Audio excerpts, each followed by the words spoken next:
subhanaka la ilma lana illa ma 'allamtana innaka antal alimul hakim wa la haula wa la quwwata illa billahil aliyyil azim.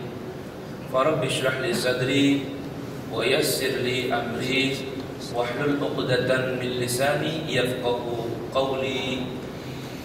Amma ba'du. Para hadirin dan hadirat jamaah Masjid Al-Hidayah Gandaria City yang dirahmati Allah Subhanahu wa taala. Alhamdulillah, kembali kita berjumpa, dipertemukan oleh Allah Tabaraka wa taala setelah kita melaksanakan kewajiban Allah Subhanahu wa taala yang Allah wajibkan untuk kita. Saya berharap mudah-mudahan Allah Tabaraka wa taala berkenan untuk menerima apa yang amal saleh yang telah kita kerjakan, dan Allah Subhanahu wa taala berkenan untuk menghapus, menambal segala kekurangan atau keluputan dan kesalahan yang kita lakukan, baik sengaja ataupun tidak sengaja, dengan keberkahan melaksanakan kewajiban salat wajib berjamaah. Amin ya rabbal alamin. Hadirin dan hadirat sekalian, kami atas nama DKM dan juga pembina Masjid Al-Hidayah ingin memberikan maklumat terlebih dahulu bahwa insyaallah esok lusa di hari Jumat yang akan bertindak sebagai khatib menyampaikan khutbah Jumat adalah Al-Ustaz Husain bin Hamid Al-Attas, pengasuh Al-Attas MA ya, pengasuh Radio Silaturahim. Beliau akan melakukan khutbah dan salat berjamaah di masjid kita ini, dan selepas salat Jumat berjamaah langsung disambung dengan sedikit kajian dan diskusi serta tanya jawab keislaman umum ya, walaupun tajuknya lebih mengarah kepada seputar bulan Sya'ban dan Ramadan, namun dibuka diskusi umum ya. Jadi hadirin dipersilakan esok untuk melaksanakan salat Jumat berjamaah di sini tentunya, dan kedua mengikuti kajian serta diskusi umum keislaman setelah salat Jumat berjamaah. Dan kalau tidak salah katanya ada makan siang, betul? Fadli? Ada makan siang bagaimana? Insyaallah taala. Yang kedua, kami buka pendaftaran bagi yang nanti di bulan Ramadan ingin mengikuti pelajaran Al-Quran, membaca, mentahsin, memperbagus dan memahami bacaan yang dibaca, juga berkaitan juga tentang masalah, kalau bahasa kita fasalatan, tentang tata cara salat dan lain sebagainya, untuk memahami salat yang kita lakukan setiap hari minimal 5 kali wajibnya ataupun sunnah-sunnahnya. Bisa mendaftar kepada DKM Masjid Al-Hidayah atau menghubungi Akang Fadli ya, Akang Fadli sebagai koordinator masjid ya, harian Masjid Al-Hidayah.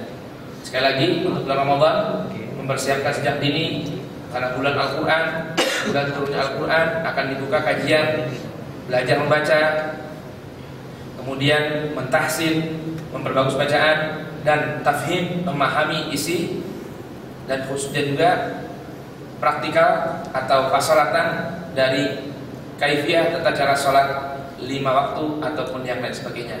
Menghubungi Akang Fadli atau Saudara Fadli, koordinator DKM Masjid Al-Hidayah, yang orangnya nyender di tiang ini ada di sini ya. Kita menghubungi, dan kalau tidak salah gratis, betul? Alhamdulillah. Jadi dipersilakan hadirin dan hadirat rahimakumullah. Kemarin kita sudah merenungkan kajian tentang masalah keutamaan salat dan tajdidul iman, yang mana salat itu merupakan bagian atau cara untuk selalu memperbaharui iman kita. Sedangkan kajian kita, tema kita di siang hari ini adalah kesempurnaan iman dengan ketakwaan kita kepada Allah Subhanahu wa taala. Sedikit mari kita baca atau renungkan surat Ali Imran ayat 132 hingga 136. Kita mulai dengan bacaan suratul Fatihah. A'udzu billahi minasyaitonir rajim. Bismillahirrahmanirrahim. Alhamdulillahi rabbil alamin. Ar-Rahmanir Rahim. Maliki yaumiddin. Iyyaka na'budu wa iyyaka nasta'in. Ihdinas siratal mustaqim. Siratal ladzina an'amta 'alaihim ghairil maghdubi 'alaihim waladdallin. Amin. A'udzu billahi minasy syaithanir rajim. Wasari'u ila maghfiratin min rabbikum wa jannatin 'arduha as-samawati wal ardh u'iddat lil muttaqin alladzina yunfiquna fis sarra'i wad dharra'i wal kadhimina al ghaidha wal 'afina 'anil nas wallahu yuhibbul muhsinin والذين إذا فعلوا فاحشة أو ظلموا أنفسهم ذكروا الله فاستغفروا لذنوبهم ومن يغفر الذنوب إلا الله ولم يصروا على ما فعلوا وهم يعلمون أولئك جزاؤهم مغفرة من ربهم وجنات تجري من تحتها الأنهار خالدين فيها ونعم أجر العاملين. صدق الله العظيم. Ma'asyiral muslimin rahimakumullah. Di sini renungan tentang Ali Imran ayat 132 hingga 136. Allah Subhanahu wa taala memberikan kita kabar gembira tentang surga. Kata Allah Subhanahu wa taala, "Wasari'u ila maghfiratin min rabbikum." Wasari'u, bersegeralah, ila maghfiratin min rabbikum. Bersegera untuk mencari, menuju ampunan Allah Subhanahu wa taala. Jadi panggilan salat sehari 5 kali, melaksanakannya merupakan kewajiban. Karena Allah Tabaraka wa Ta'ala berfirman, "Ya ayyuhalladzina amanu ajibullaha war rasula idza da'akum lima yuhyikum."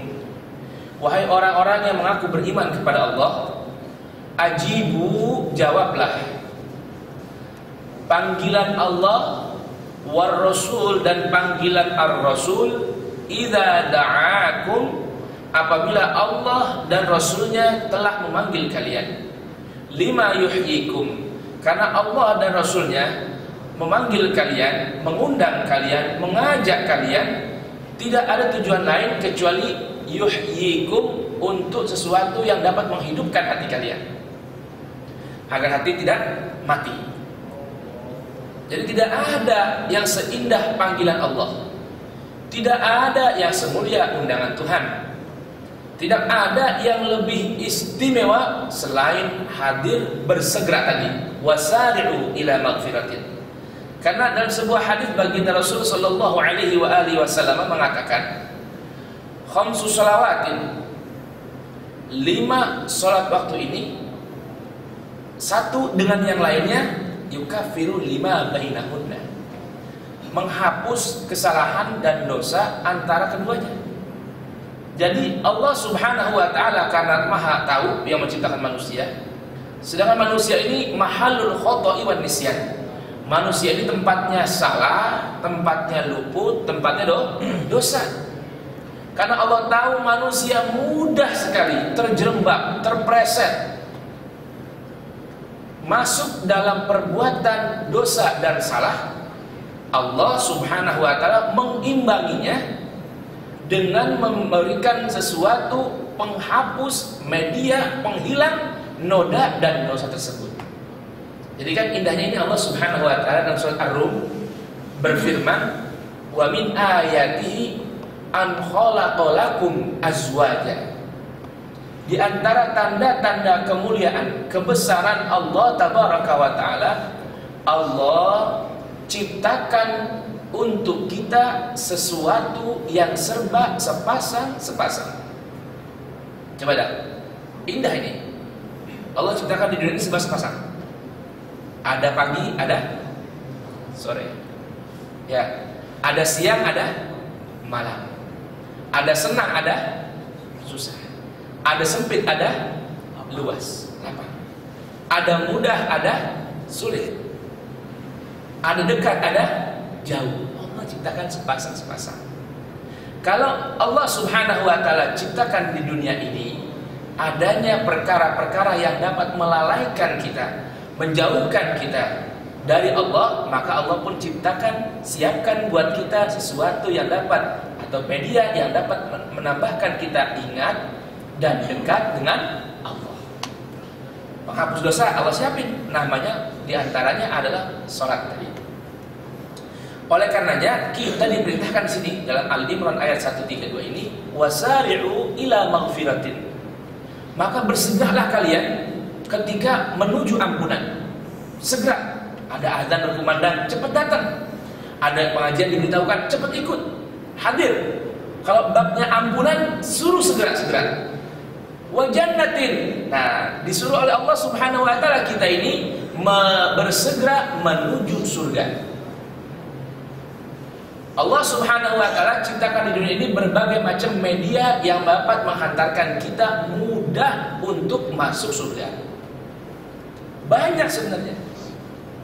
Cuman kita nggak pada mau nyiapin diri untuk memperolehnya, menggunakannya. Contoh, media teknologi Allah berikan kemudahan. Sekarang dulu kita bawa Al-Quran begini gede-gede, sekarang ada di Android. Betul nggak? Tinggal buka, tinggal geser. Apa? Tinggal kita mau nggak nih meraih, menggapai, menggunakan berbagai macam media yang dapat menghantarkan kita ke dalam surga. Sedangkan Allah katakan sini di kabar gembiranya, Arduhas samawati wal ard. Luasnya surga itu seluas langit dan bumi. Jadi seluas alam angkasa raya itu luasnya surga. Kalau bumi saja, dan bumi ya, kalau bumi saja dilihat dari angkasa luar hanya sebesar apa? Debu Allah. Dunia segini luas ini, bumi ini yang kita lihat di TV luas, Indonesia luas, Asia luas, apalagi dunia luas. Tapi kalau dilihat dari ala angkasa luar, bumi hanya sebesar debu Allah.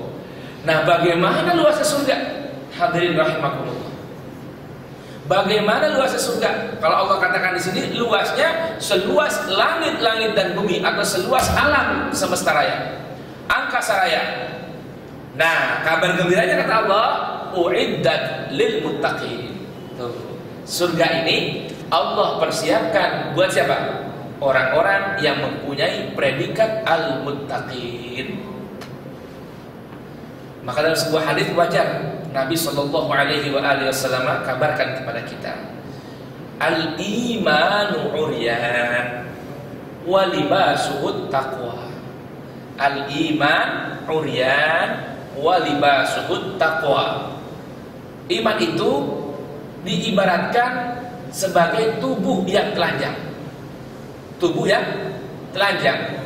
Wa libasuhu taqwa. Dan pakaiannya adalah ketakwaan kita kepada Allah Subhanahu wa Ta'ala. Sekarang kita tahu nih, apa dong arti takwa itu? Nah, ya, takwa. Maaf, jangan diartikan takwa ini takut sama yang tua aja. Salah ya. Salah paham ini. Takwa ini diambil dari kata-kata waqa. Waqa yaqi wiqayatan. Artinya benteng atau perisai atau penjaga. Itu artinya waqa yaqi wiqayatan. Nah, arti takwa dalam bahasa Arab asal katanya, akar katanya di waqa yaqi wiqayatan, benteng, perisai, penjaga. Lalu diubah wazannya, bentuk kata kerjanya jadi iutaqo yautaqi menjadi ittaqo yattaqi.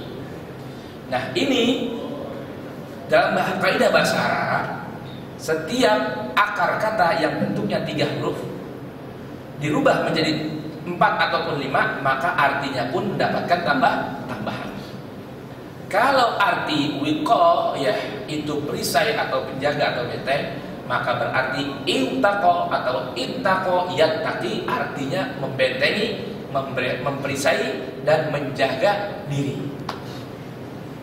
Jadi arti itu aja begitu sudah. Apalagi lagi definisi luasnya ya. Arti takwa yang terjemahannya banyak ulama memberikan definisi, yaitu mengamalkan perintah Allah, ya, menjauhi larangan Allah. Saya arti kesannya gitu. Jadi Anda menjaga diri kita. Menjaga diri kita apa? Ya, ingat, kullu mauludin yuladu 'alal fitrah. Manusia ini dilahirkan dalam keadaan suci dan bersih dari dosa. Nah, bertakwa berarti menjaga kebersihan, kesucian diri kita. Jangan sampai ternoda. Karena Allah inginkan terlahir manusia dalam keadaan bersih dan suci dari dosa dan noda, menghadap Allah pun bersih dari apa? Dosa dan noda. Dalam sebuah ayat Allah tabaraka wa taala berfirman, "Yauma la yanfa'u malun wala banun illa man atallaha biqalbin salim." Allah Subhanahu wa taala katakan, nanti ada sebuah hari la yanfa'u malun wala banun.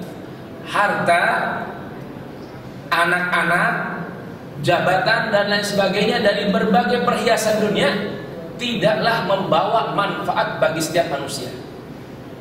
Karena kita kan kata Allah Ta'ala, walaqad jitumuna furoda. Kalian akan datang menghadap Allah itu sendiri-sendiri. Kita ini nanti datang menghadap Allah sendiri-sendiri. Teman istri, atasan, bawahan, bodyguard gak ada. Menghadap Allah satu-satu, sendiri-sendiri. Ini kata Allah tadi, illa man atallaha biqalbin salim.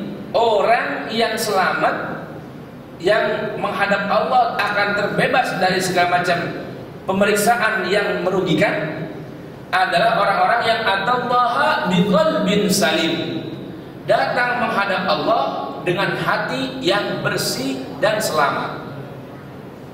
Oleh karenanya takwa itu tujuannya untuk menjaga kesucian kita, kebersihan kita sewaktu kita dilahirkan, dengan menjaganya, melaksanakan perintah Allah, menjauhi larangannya, maka kita akan bisa menghadap Allah dengan hati yang selamat.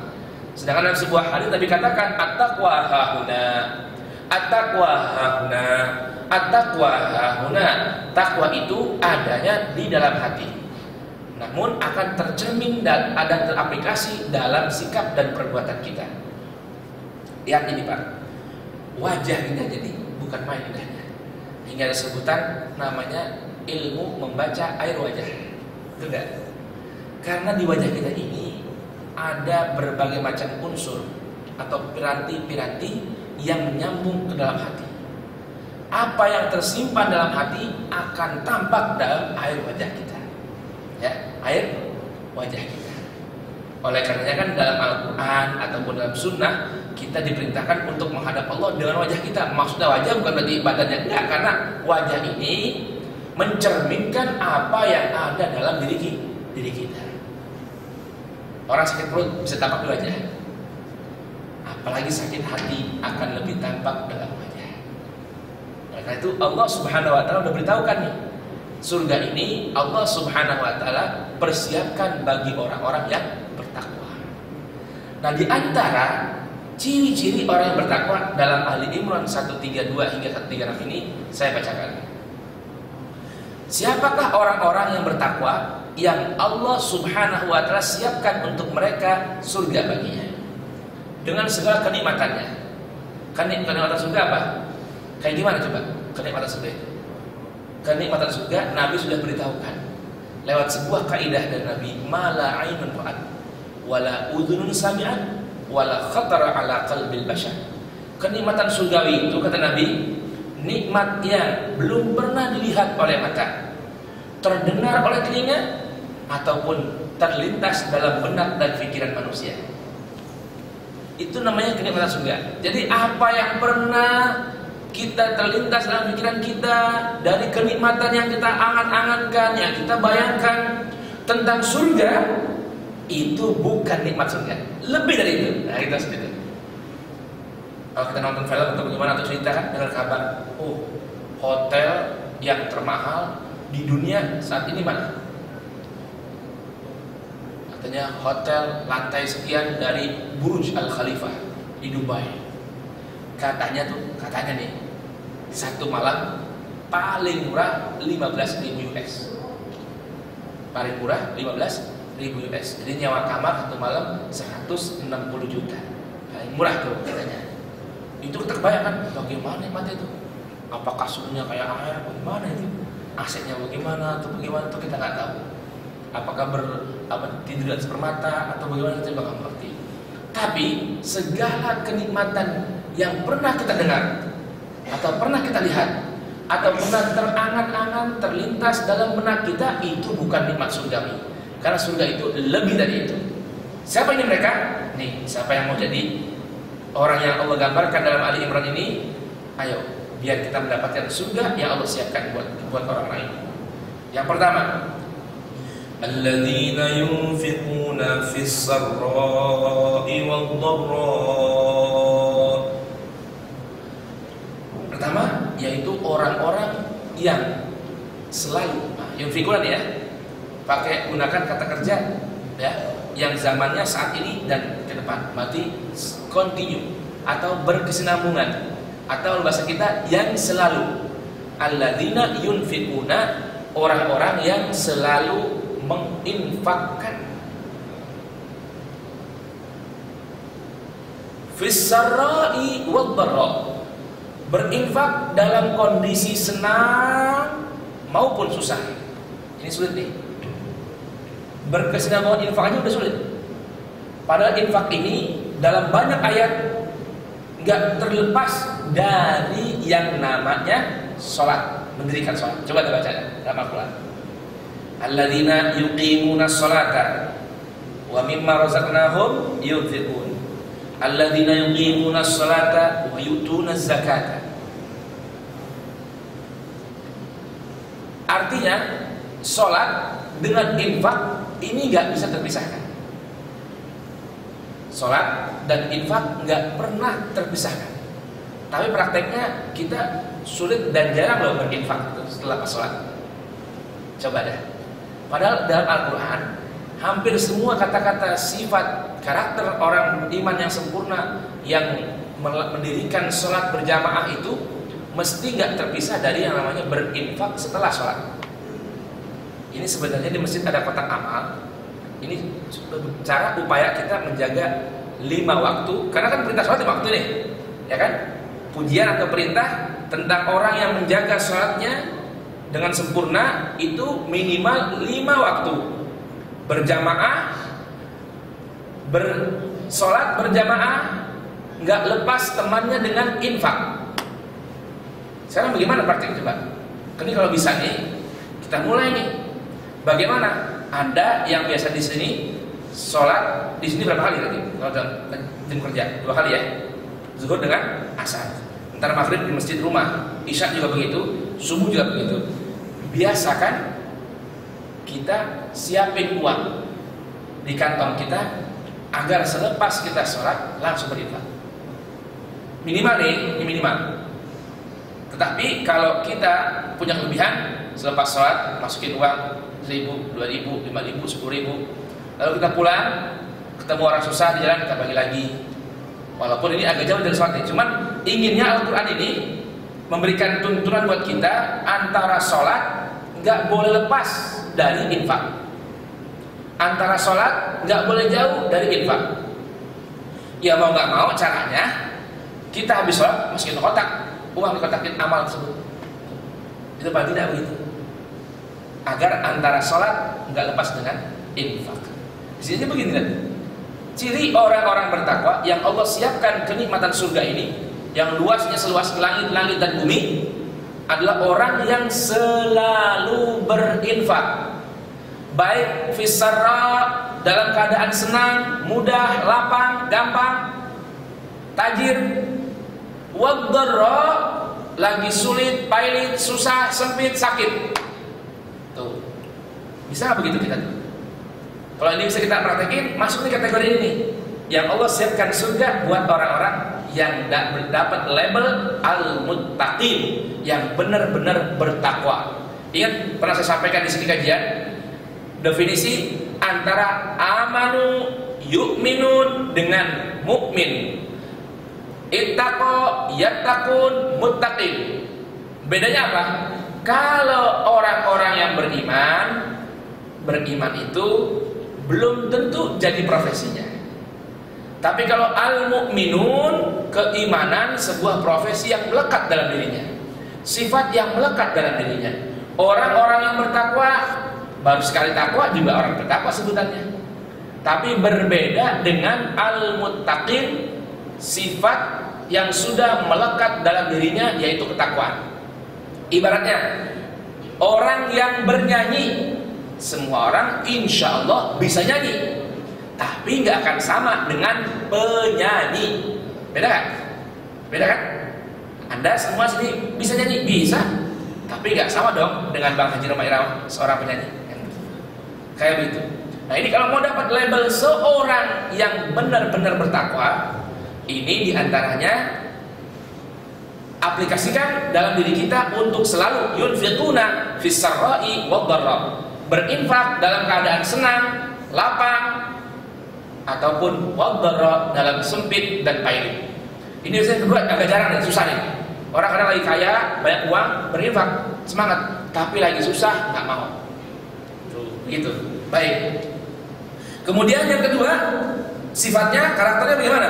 Wal kadhiminal ghaidha, wal kadhiminal ghaidha, orang-orang yang dapat menahan amarah, yang bisa nahan amarahnya, walaupun katanya dalam posisi yang hak atau yang benar buatnya, tapi bisa menahan amarah. Nah, ini yang setelahnya lebih lagi nih, lebih dapat lagi kayaknya. Wal afina 'anil nas, orang yang afina, senang, selalu mudah untuk memberikan maaf kesalahan orang lain. Kemarin sudah kita pernah bahas kan, arti maaf itu apa? Ya, arti afun itu apa? Arti afun artinya menghapus.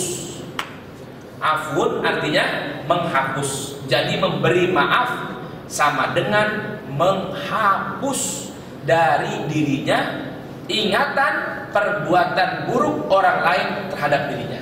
Itu namanya beri maaf. Tapi kalau bilang ana udah maafin ente, kalau ada seorang bilang maafin ana ya, ana maafin ente, tapi bilang saya tapinya namanya belum maafin. Karena belum apa? Belum ngapusin, menghapus belum. Atau setelah maafkan, nanti kejadian satu perkara, dia bilang dulu ente kalau anda gak maafin, nah berarti namanya siapa itu? Masih mengungkit, namanya belum berikan maaf. Karena arti maaf menghapus dari memori kita perbuatan buruk orang lain terhadap kita. Itu namanya memberi maaf. Itu cirinya orang-orang al-muttaqin yang Allah gambarkan dalam Ali Imran ini 132, yang Allah siapkan surga untuk mereka. Wallahu yuhibbul muhsinin. Kemarin kita bahas nih arti ihsan apa, ya? Tidak mudah untuk melupakan kebaikan orang, walaupun kecil dan sekali seumur hidupnya. Itu namanya ihsan tuh. Nggak mudah dalam hati kita melupakan kebaikan orang lain yang diperbuat kepada kita, sekecil apapun, walaupun hanya sekali seumur hidup. Jadi nggak mudah melupakan jasa baik orang. Sebaliknya, mudah sekali melupakan kebaikan yang pernah dia berbuat kepada orang lain, walaupun besar, sebesar apapun, dan berulang-ulang sekalipun. Kalau kita biasanya sebaliknya bagaimana? Kita memang manusia sekarang orangnya apa? Yang mungkin manan, ya. Perbuatan baik kita sama orang lain dikit, tapi nggak kita lupain. Bahasa kata kemarin nih, yang membantu orang kita masih nggak lupa nih. Bagi orang 10.000 perak doang, ya. ataupun 5.000 perak, bahkan 1.000 perak, kita nggak lupa. Oh, itu orang kemarin gue bagi itu. Paling 1.000 kita baginya, ya kan? Nah, tapi kebaikan orang lain sama kita, masya Allah. Ketika ada dia berbuat salah, padahal dia berbuat sama kita berkali-kali, berulang-ulang, gara-gara istilah itu, gara-gara nilai setitik rusak susu sebelanga. Ini namanya manusia nih. Alhamdulillah, ya. Ini sifatnya. Lanjutnya bagaimana? Walladzina idza fa'alu fahishatan aw zalamu anfusahum dzakarullaha fastaghfaru lidzunubihim wa man yaghfiru dzunuba illallah wa lam yusirru 'ala ma fa'alu wa hum ya'lamun. Shadaqallahul 'azim. Nah, mudah-mudahan sedikit ini bermanfaat buat kita karena waktunya yang sudah tidak cukup. Nanti insya Allah kita sambung lagi pada pertemuan yang selanjutnya. Kita ucapkan Rabbana taqabbal minna innaka antas samiul alim wa tub alaina innaka antat tawwabur rahim. Rabbana zidna ilman wa alhiqna bis salihin. Rabbana atina min ladunka rahmatan wa hayyi lana min amrina rasyada. Rabbana la tuzigh qulubana ba'da idh hadaitana wa hab lana min ladunka rahmatan innaka antal wahhab. Rabbana atina fid dunya hasanah wa fil akhirati hasanah wa qina adzabannar. Wa sallallahu ala sayyidina Muhammadin wa alihi wa sahbihi wa sallama walhamdulillahi rabbil alamin. Subhanakallahumma wa bihamdika asyhadu an la ilaha illa anta astaghfiruka wa atubu ilaik. Subhana rabbika rabbil izzati amma yasifun wa salamun alal mursalin walhamdulillahi rabbil alamin. Kurang lebihnya mohon maaf. Wassalamualaikum warahmatullahi wabarakatuh.